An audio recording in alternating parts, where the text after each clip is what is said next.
ಬೇರೆ ಬೇರೆ ತಾಲೂಕುಗಳಿಂದ ಬೇರೆ ಬೇರೆ ಜಿಲ್ಲೆಗಳಿಂದ ನೀವುಗಳು ಕರೆ ಮಾಡಿ ನಿಮ್ಮ ಮಕ್ಕಳ ಅಡ್ಮಿಷನ್ ಅನ್ನ ಮಾಡಿಸ್ತಾ ಇದ್ದೀರಿ. ಪಾಲಕರೇ, ನಮ್ಮ ಸಂಸ್ಥೆಯು ಒಂದು ಪ್ರತಿಷ್ಠಿತ ಸಂಸ್ಥೆಯಾಗಿ ಹೊರಹೊಮ್ಮುತ್ತಿದೆ. ಇದಕ್ಕೆಲ್ಲ ಕಾರಣ ನಿಮ್ಮೆಲ್ಲರ ಸಹಕಾರ, ಪ್ರೀತಿ ಮತ್ತು ವಿಶ್ವಾಸ. ಪಾಲಕರೇ, ಒಂದು ದಿನ ಜ್ಞಾನಪೀಠ ಪ್ರಶಸ್ತಿ ಪುರಸ್ಕೃತರಾದಂತಹ ಯುವರ ಅನಂತಮೂರ್ತಿ, ಹೌದಾ, ಒಬ್ಬ ಕಾದಂಬರಿಕಾರ, ಕರ್ನಾಟಕದ ಒಬ್ಬ ಒಳ್ಳೆಯ ಕಾದಂಬರಿಕಾರ ಮತ್ತು ಜ್ಞಾನಪೀಠ ಪ್ರಶಸ್ತಿ ಪುರಸ್ಕೃತರಾದಂತಹ ಯುವರ ಅನಂತಮೂರ್ತಿ ಹತ್ತಿರ ಒಬ್ಬ ಪಾಲಕ ಅಂದ್ರೆ ಒಬ್ಬ ಪೇರೆಂಟ್ ಬರ್ತಾರೆ. ಪೇರೆಂಟ್ ಬಂದು ಯುವರ ಅನಂತಮೂರ್ತಿ ಅವರನ್ನ ಒಂದು ಪ್ರಶ್ನೆಯನ್ನ ಕೇಳ್ತಾರೆ. ಅದು ಯಾವ ಪ್ರಶ್ನೆ ಅಂದ್ರೆ, ಸರ್, ಯಾವ ರೀತಿ ನಾವು ಮಕ್ಕಳನ್ನ ಬೆಳೆಸಬೇಕು ಅನ್ನೋ ಒಂದು ಪ್ರಶ್ನೆಯನ್ನ ಯುವರ ಅನಂತಮೂರ್ತಿ ಮುಂದೆ ಇಡ್ತಾರೆ. ಅವಾಗ ಯುವರ ಅನಂತಮೂರ್ತಿ ಅವರು ಉತ್ತರವನ್ನ ನೀಡ್ತಾರೆ. ನೋಡಿ ಪಾಲಕರೇ, ನಮ್ಮ ಮನೆಯ ಕಂಪೌಂಡಿನ ಒಳಗಡೆ, ಹೌದಾ, ಇಟ್ಟಿರುವಂತಹ ಕುಂಡಲದಲ್ಲಿ ನಾವು ಸಸಿಗಳನ್ನ ಹೇಗೆ ಬೆಳೆಸ್ತೀವಲ್ಲ ಆ ರೀತಿಯಾಗಿ ನಮ್ಮ ಮಕ್ಕಳನ್ನ ಬೆಳೆಸಬಾರದು. ಅವರುಗಳನ್ನ ಏನಪ್ಪಾ ಅಂತಂದ್ರೆ ಒಂದು ವಿಶಾಲವಾದಂತಹ ಫಲವತ್ತಾದ ಒಂದು ಭೂಮಿಯಲ್ಲಿ ಬೆಳೆಸಬೇಕು. ಮುಂದೆ ಅವರು ಒಂದು ಎಮ್ಮರವಾಗಿ 4 ಜನಕ್ಕೆ ನೆರಳನ್ನ ನೀಡುವಂತಹ ಮಕ್ಕಳನ್ನಾಗಿ ನಾವು ಬೆಳೆಸಬೇಕು ಅಂತ ಇವರ ಅನಂತಮೂರ್ತಿ ಅವರು ಆ ಪೇರೆಂಟ್ಸ್ ಹೇಳ್ತಾರೆ. ನೋಡ್ರಿ, ಎಂತ ಬ್ಯೂಟಿಫುಲ್ ಆದ ಆನ್ಸರ್ ಅನ್ನ ಇವರ ಅನಂತಮೂರ್ತಿ ಆ ಪಾಲಕರಿಗೆ ನೀಡ್ತಾರೆ. ಪಾಲಕರೇ, ಆ ದಿಶೆಯಲ್ಲಿ ಏನಪ್ಪಾ ಅಂದ್ರೆ ನಾವು ನೀವೆಲ್ಲರೂ ಮಕ್ಕಳನ್ನ ಏನಂತಂದ್ರೆ ಒಂದು ಒಳ್ಳೆಯ ಮಕ್ಕಳನ್ನ ಈ ನಾಡಿಗೆ, ಈ ದೇಶಕ್ಕೆ ನೀಡೋಣ ಅಂತ ಹೇಳ್ತಾ ಈಗ ಮುಂದುವರೆದ ಏನಪ್ಪಾ ಅಂದ್ರೆ ನಾವು ಕ್ಲಾಸಸ್ ಅನ್ನ ನೋಡೋಣ. ನೋಡ್ರಿ, yesterday we have learned noun ಅಂದ್ರೆ ನಾಮಪದವನ್ನ ನೋಡಿದ್ವಿ ನಾವು. ನಾಮಪದ ಹೇಗೆ ಇರಬೇಕು ಮತ್ತು ಯಾವ ಸಂದರ್ಭದಲ್ಲಿ ನಾವು ಬಳಸಬೇಕು ಅನ್ನೋದನ್ನ ಯೆಸ್ಟರ್ಡೇ ಕ್ಲಾಸ್ ಅಲ್ಲಿ ನಾವು ನೋಡ್ತಾ ಬಂದಿದ್ವಿ. ಈಗ ನೌನಿನ ಮುಂದುವರೆದ ಭಾಗ ಯಾವುದಪ್ಪ ಅಂದ್ರೆ ನಂಬರ್ಸ್. ಕನ್ನಡದಲ್ಲಿ ಅಂತ ಕರಿತೀವಿ ನಾವು ವಚನಗಳು ಅಂತ ಕರಿತೀವಿ. ನೋಡ್ರಿ, ಈ ವಚನಗಳಲ್ಲಿ ಏಕವಚನ ಮತ್ತು ಬಹುವಚನ, ಹೌದಾ, ಸಿಂಗ್ಯುಲರ್ ಮತ್ತು ಪ್ಲೂರಲ್ ಅನ್ನ 2 ಅಂಶಗಳನ್ನ ನೋಡ್ತೀವಿ ನಾವು. ನೋಡ್ರಿ, ಇದು 100% ಏನಂದ್ರೆ ಪ್ರತಿಯೊಂದು ಎಕ್ಸಾಮ್ ನಲ್ಲಿ ಕೇಳುವಂತಹ ಪ್ರಶ್ನೆ, ಹೌದಾ. ಯಾವುದ್ರ ಮೇಲೆ ಅಂದ್ರೆ ನಂಬರ್ಸ್ ಮೇಲೆ, ಏಕವಚನ ಮತ್ತು ಬಹುವಚನದಲ್ಲಿ, ಹೌದಾ. ಒಂದು ಸಿಂಗ್ಯುಲರ್ ನ ಪ್ಲೂರಲ್ ಅನ್ನ ಮಾಡಿ ಅಂತ ಕೇಳ್ತಾನೆ, ಹೌದಾ. ನೋಡಿ, ಸಿಂಗ್ಯುಲರ್ ಮತ್ತು ಪ್ಲೂರಲ್. ಸಿಂಗ್ಯುಲರ್ ಅಂತಂದ್ರೆ ಏನಂತಂದ್ರೆ ನೋಡ್ರಿ, ಒಂದು ನಾಮಪದಕ್ಕೆ ಸಿಂಗ್ಯುಲರ್ ಅಂತ ಕರಿತೀವಿ. ಒಂದೇ ಒಂದು ನಾಮಪದ ಇತ್ತಂದ್ರೆ ಅದಕ್ಕೆ ಸಿಂಗ್ಯುಲರ್ ಅಂತ ಕರಿತೀವಿ, ಹೌದಾ. 2 ಅಥವಾ 2ಕ್ಕಿಂತ ಹೆಚ್ಚು ನಾಮಪದಗಳಿತ್ತಪ್ಪ ಅಂದ್ರೆ ನಾವು ಅದಕ್ಕೆ ಏನಂತ ಕರಿತೀವಿ, ಪ್ಲೂರಲ್ ಅಂತ ಕರಿತೀವಿ, ಹೌದಾ. ಮರಿಬಾರ್ದು. ನೋಡ್ರಿ, ಎಸ್ ಇಟ್ ಈಸ್ ಅನ್ನ ಬರ್ಕೊಡ್ರಿ, ಹೌದಾ. ಪ್ರಾಕ್ಟೀಸ್ ಮಾಡ್ರಿ. ಪರೀಕ್ಷೆಯಲ್ಲಿ ಕೇಳುವಂತಹ ಪ್ರಶ್ನೆಗೆ ನೀಟಾಗಿ ಏನಂದ್ರೆ ಆನ್ಸರ್ ಮಾಡ್ರಿ. ನೀವು ಪರೀಕ್ಷೆಯಲ್ಲಿ 100% ನೀವು ಸಕ್ಸಸ್ ಆಗಿ ಆಗ್ತೀರಿ, ಹೌದಾ. ನೆಕ್ಸ್ಟ್ ನೋಡ್ರಿ, ಈಗ ಇದರಲ್ಲಿ ಒಂದು ಸಿಂಗ್ಯುಲರ್ ಅನ್ನ ಪ್ಲೂರಲ್ ಆಗಿ ಮಾಡ್ಬೇಕಾದ್ರೆ ಒಂದಿಷ್ಟು ರೂಲ್ಗಳಿದಾವೆ, ಹೌದಾ. ಒಂದಿಷ್ಟು ನಿಯಮಗಳಿದಾವೆ. ಅವು ಯಾವ ನಿಯಮಗಳು, ಅವು ಯಾವ ರೂಲ್ಸ್ ಅನ್ನೋದನ್ನ ನೋಡ್ತಾ ಹೋಗೋಣ. ನೋಡ್ರಿ, ಈಗ ರೂಲ್ ನಂಬರ್ 1 ಇದೆ. ಒಂದು ಸಿಂಗ್ಯುಲರ್ ಅನ್ನ ಪ್ಲೂರಲ್ ಮಾಡಲು ಎಸ್ ಪ್ರತ್ಯಯವನ್ನ ಹಚ್ಚಬೇಕು.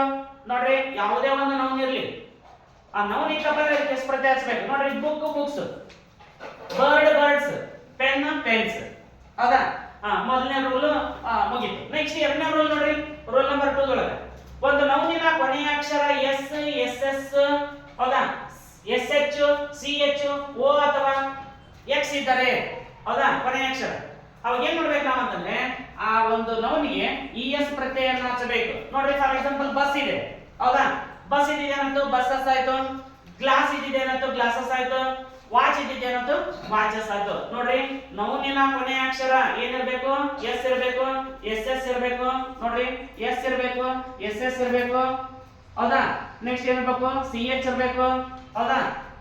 ಆಮೇಲೆ SH ಇರಬೇಕು, ನೆಕ್ಸ್ಟ್ O ಇರಬೇಕು, ಮತ್ತು ಏನಿರ್ಬೇಕು, X ಇರಬೇಕು ಕೊನೆಯ ಅಕ್ಷರ, ಆ ನೌನಿನ ಕೊನೆಯ ಅಕ್ಷರ.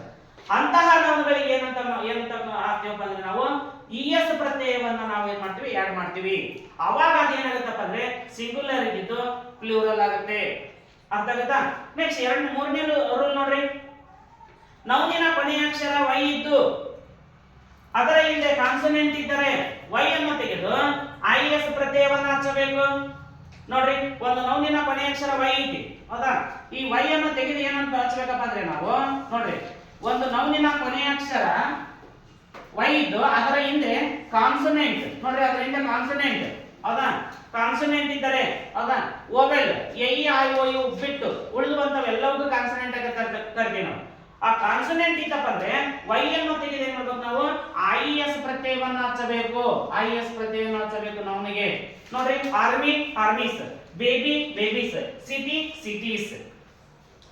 ನೆಕ್ಸ್ಟ್ 4ನೇ ರೂಲ್ ನೋಡ್ರಿ, ರೂಲ್ ನಂಬರ್ 4 ನೌನಿನ ಕೊನೆಯ ಅಕ್ಷರ ವೈ ಇದ್ದು ಹೌದಾ ಅದರ ಹಿಂದೆ vowel A E I O U ಇದ್ರೆ ಹೌದಾ ಓವೆಲ್ ಇದ್ದರೆ ವೈ ಅನ್ನು ತೆಗೆಯದೆ ಓಕೆನಾ we should not remove Y. Y ಅನ್ನು ತೆಗೆಯದೆ ಕೇವಲ ಎಸ್ ಪ್ರತ್ಯಯವನ್ನ ಹಚ್ಚಬೇಕು. ನೋಡ್ರಿ ಕೀ ಇದೆ ಕೀಸ್ ಆತ, ಬಾಯ್ ಇದೆ ಬಾಯ್ಸ್ ಆತ. ಯಾಕಂತಂದ್ರೆ ನೋಡ್ರಿ ಒಂದು ನೌನಿನ ಕೊನೆಯ ಅಕ್ಷರ ವೈ ಇದ್ದಾದ್ರೆ ಹಿಂದಗಡೆ ಏನಂತಂದ್ರೆ ಒಂದು ಓವೆಲ್ ಇತ್ತಂದ್ರೆ ವೈ ಅನ್ನು ತೆಗೆಯದೆ ಏನ್ ಹಚ್ಚಬೇಕು ಎಸ್ ಪ್ರತ್ಯಯವನ್ನ ಹಚ್ಚಬೇಕು. ಹೌದಾ ಈ ರೀತಿಯಾಗಿ ಏನಪ್ಪಾ ಅಂದ್ರೆ ಒಂದು ಸಿಂಗುಲರ್ ಅನ್ನ ಪ್ಲೂರಲ್ ಮಾಡಬೇಕಾದ್ರೆ ನಾವು 4 ರೂಲ್ಗಳನ್ನ ನೋಡಿದ್ವಿ. ಹೌದಾ ಈಗ ಇನ್ನೊಂದಿಷ್ಟು ಎಕ್ಸೆಪ್ಷನ್ ಅಂತಂದ್ರೆ ಇನ್ನೊಂದಿಷ್ಟು ಅಂದ್ರೆ 2+1 3 ರೂಲ್ಗಳಿದಾವೆ. ಅವುಗಳನ್ನ ನಾವು ಈಗ ನೋಡ್ತಾ ಹೋಗೋಣ. ಮುಂದುವರೆದು ರೂಲ್ ನಂಬರ್ 5 ಒಳಗ ಏನ್ ಹೇಳುತ್ತೆ, ಒಂದು ಸಿಂಗುಲರ್ ಅನ್ನ ಪ್ಲೂರಲ್ ಮಾಡ್ಬೇಕಾದ್ರೆ 5ನೇ ರೂಲ್ ಏನ್ ಹೇಳುತ್ತೆ ಅನ್ನೋದನ್ನ ನೋಡ್ತಾ ಹೋಗೋಣ. ನೌನಿನ ಕೊನೆಯ ಅಕ್ಷರ ಎಫ್ ಅಥವಾ ಎಫ್ ಇ ಇದ್ದರೆ ಅವುಗಳನ್ನು ತೆಗೆದು ವಿ ಇ ಎಸ್ ಪ್ರತ್ಯಯವನ್ನ ಹಚ್ಚಬೇಕು. ನೋಡ್ರಿ ರಿಪೀಟೆಡ್ಲಿ ಸ್ವಲ್ಪ ಓದ್ರಿ, ಅರ್ಥ ಮಾಡ್ಕೊಳ್ರಿ. ಇದು ಕೊಟ್ಟಿರುವಂತ ಎಕ್ಸಾಂಪಲ್ಸ್ ಗಳಿಂದ ಹೆಚ್ಚಿನ ಎಕ್ಸಾಂಪಲ್ ಗಳನ್ನ ನೀವು ಕೂಡ ಪ್ರಾಕ್ಟೀಸ್ ಮಾಡಿ. ನೋಡ್ರಿ ಈಗ ವೈಫ್ ವೈಫ್ಸ್ ಅಂತ ಹೇಳ್ಬೇಕು. ನೋಡ್ರಿ ವೈಫ್ ಇದೆ WIF wife, wife wifes, life lifes, leaf leaves, fool fools. ನೋಡ್ರಿ ನೌನಿನ ಕೊನೆಯ ಅಕ್ಷರ ಹೌದಾ ಎಫ್ ಅಥವಾ ಎಫ್ ಇ ಇದ್ದರೆ ಅವುಗಳನ್ನು ತೆಗೆದು ವಿ ಇ ಎಸ್ ಅನ್ನ ಹಚ್ಚಬೇಕು. ಇಂಪಾರ್ಟೆಂಟ್ ಹೌದಾ ಈ ರೀತಿಯಾದಂತಹ ರೂಲ್ ನಂಬರ್ 5 ಮತ್ತು ರೂಲ್ ನಂಬರ್ 6 ಒಳಗ ಏನಂದ್ರೆ ನಿಮ್ಮ ಪರೀಕ್ಷೆಯಲ್ಲಿ ಕೇಳುವಂತಹ ಪ್ರಶ್ನೆಗಳು ಬರ್ತಾವು. ಹೌದಾ ಹಾಗಾಗಿ ಏನಂದ್ರೆ ಗಮನವಿಟ್ಟು ಏನಂತಂದ್ರೆ ರೂಲ್ಗಳನ್ನ ನೆನಪಿನಲ್ಲಿ ಇಟ್ಕೊಂಡು ಪರೀಕ್ಷೆಗೆ ಹೋಗ್ಬೇಕು. ನೋಡ್ರಿ ರೂಲ್ ನಂಬರ್ 6 ಇರುತ್ತೆ. ನೋಡ್ರಿ ಕೆಲವು ನೌನುಗಳನ್ನು ಓವೆಲ್ ಬದಲಾಯಿಸುವುದರ ಮೂಲಕ ಪ್ಲೂರಲ್ ಮಾಡಬೇಕು. ಓವೆಲ್ ಬದಲಾಯಿಸುವುದರ ಮೂಲಕ ಅಂತಂದ್ರೆ ನೋಡ್ರಿ ಯಾವ ರೀತಿ ಎಕ್ಸಾಂಪಲ್ ಗಳನ್ನ ನೋಡ್ರಿ ಎಮ್ಮೆ ಅನ್ ಮ್ಯಾನ್ ಇದೆ. ನೋಡ್ರಿ ಇಲ್ಲಿ ಒಂದು ಓವೆಲ್ ಇದೆ. ಈ ಓವೆಲ್ ಎ ಇದ್ದಿದ್ದೇನಾಯ್ತು ಗೊತ್ತಾ ಇ ಆತ. ನೋಡ್ರಿ ಎ ಇದ್ದಿದ್ದೇನಾಯ್ತು ಇ ಐತಿ. ಓವೆಲ್ ಗಳನ್ನ ಚೇಂಜ್ ಮಾಡುವುದರ ಮೂಲಕ ನಾವು ಏನ್ ಮಾಡಬಹುದು ಸಿಂಗುಲರ್ ಅನ್ನ ಪ್ಲೂರಲ್ ಮಾಡಬಹುದು. ನೋಡ್ರಿ ಎಮ್ಮೆ ಅನ್ ಮ್ಯಾನ್ ಎಮ್ಮಿ ಅನ್ ಮ್ಯಾನ್, ಟೂತ್ ಇದ್ದಿದ್ದೇನಾಯ್ತು ಟೀತ್ ಆತು, ಫೂಟ್ ಇದ್ದಿದ್ದೇನಾಯ್ತು ಫೀಟ್ ಆತು, ವುಮೆನ್ ಇದ್ದಿದ್ದೇನಾಯ್ತು ವುಮೆನ್ ಆತು, ವುಮನ್ ಇದ್ದಿದ್ದೇನಾಯ್ತು ವುಮೆನ್ ಆಯ್ತು. ಹೌದಾ ಈಗ ನೋಡ್ರಿ ರೂಲ್ ನಂಬರ್ 7 ಒಳಗ ಒಂದಿಷ್ಟು ಎಕ್ಸೆಪ್ಷನ್ ಅಂತ ಬರ್ತಾವೆ. ಎಕ್ಸೆಪ್ಷನ್ ಅಂದ್ರೆ ಭಿನ್ನವಾದವುಗಳು. ಫಾರ್ ಎಕ್ಸಾಂಪಲ್ ನೋಡ್ರಿ ಇದಕ್ಕೆ ಯಾವುದೇ ರೂಲ್ ಇಲ್ಲ. Ox oxen, child children. ಹೌದಾ ಹೌದಾ ನೋಡ್ರಿ ಇದು ಮಗು ಮಕ್ಕಳು ಅಂತ ಹೇಳ್ತೀವಿ ನಾವು ಸಿಂಗುಲರ್ ಪ್ಲೂರಲ್ ಅಲ್ಲಿ. ಹೌದಾ ಏಕವಚನ ಮತ್ತು ಬಹುವಚನದಲ್ಲಿ. ಹೌದಾ ಆಕ್ಸ್ ಆಕ್ಸನ್, ಮೌಸ್ ಮೈಸ್, ಶೀಪ್. ನೋಡ್ರಿ ನೋ ಚೇಂಜ್, ಇಲ್ಲಿ ಏನು ಯಾವುದೇ ರೀತಿ ಚೇಂಜ್ ಆಗಲ್ಲ. ಶೀಪ್ ಶೀಪೇ ಆಗುತ್ತೆ ಪ್ಲೂರಲ್. ಹೌದಾ ಈ ರೀತಿಯಾದಂತಹ ಏನಂತಂದ್ರೆ ನಾವು ಒಂದು ಸಿಂಗುಲರ್ ಅನ್ನ ಪ್ಲೂರಲ್ ಮಾಡಬೇಕಾದ್ರೆ ಇಷ್ಟು ರೂಲ್ಗಳನ್ನ ನಾವು ಕಲಿತೀವಿ. ಇಷ್ಟು ರೂಲ್ಗಳಲ್ಲಿ ಏನಂತಂದ್ರೆ ನಿಮ್ಮ ಪರೀಕ್ಷೆಯಲ್ಲಿ ಪ್ರಶ್ನೆ ಆಗುತ್ತಾ ಆ ಪ್ರಶ್ನೆಗೆ ನೀವೆಲ್ಲರೂ ಉತ್ತರವನ್ನ ನೀಡಿ ಅಂತ ಹೇಳ್ತಾ ನೋಡಿ ಪಾಲಕರೇ ಏನ್ ಈಗ ಮುಂದೆ ಏಪ್ರಿಲ್ 1ರಿಂದ ಅಂದ್ರೆ 2026 ಏಪ್ರಿಲ್ 1ರಿಂದ ನಮ್ಮ ಕೋಚಿಂಗ್ ಸೆಂಟರ್ ನಲ್ಲಿ 2 ತಿಂಗಳ ಬೇಸಿಗೆ ರಜೆಯನ್ನ ಹಮ್ಮಿಕೊಂಡಿದ್ದೇವೆ. ಆದಷ್ಟು ಏನಂತಂದ್ರೆ ನಿಮ್ಮ ಮಕ್ಕಳನ್ನ ಕಳಿಸಿ ಇಲ್ಲಿ ಒಂದು ವ್ಯಾಲ್ಯೂಯಬಲ್ ಆದಂತಹ ಎಜುಕೇಶನ್ ಇದೆ. ಅಂತಹ ಎಜುಕೇಶನ್ ಅನ್ನ ನಿಮ್ಮ ಮಕ್ಕಳಿಗೆ ಕೊಡ್ತೀವಿ ಅಂತ ಹೇಳ್ತಾ ಮತ್ತೆ ಮುಂದಿನ ಕ್ಲಾಸಸ್ ಅಲ್ಲಿ ಎಲ್ಲರೂ ಸಿಗೋಣ.